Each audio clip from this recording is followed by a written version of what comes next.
Moko kuom jokanyo mag duond bura mar ODM obwogo thicho oko jogo mapingo sirikal manywanda wirani onge jal modino negi wuok ODM kendo riwore gi jogo maketo sirikal tesre. Kotene kod jaod bura mar Lego Usonga Samuel Atandi kod jaod bura mar Garsen Ali Wario giwacho gibiro gi jatend piny William Ruto e bwo winjruok mar broad-based, winjruok mabende nyiso okenge 10 mag chwalo dongruok mar piny Kenya. Kaluwore gi Wario, mosendo Raila Odinga noweyo gi sirikal kendo kanyo ema gibiro sike.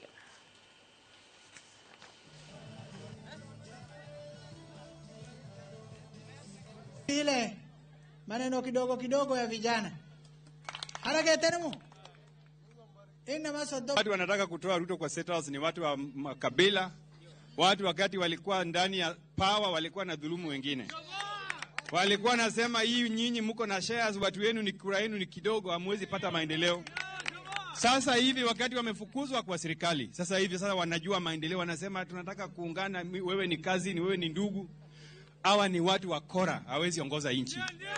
Mwenye ako na akili ya kuunganisha wa Kenya na kuhakikisha kwamba hata marginals wanapata maendeleo ni President William Ruto.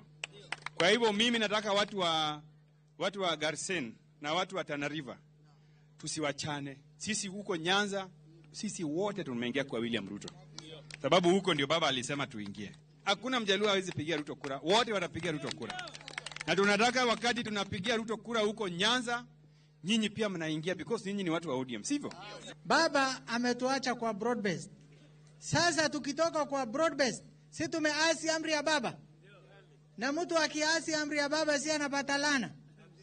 Sasa mnataka tupate laana ama tupate baraka ya baba? Baraka ya baba, si ndio? Kwa hivyo tubaki ndani ya broad-based. Tushikane na William Samoei Ruto. Paka 2027 tuunde pamoja tena serikali.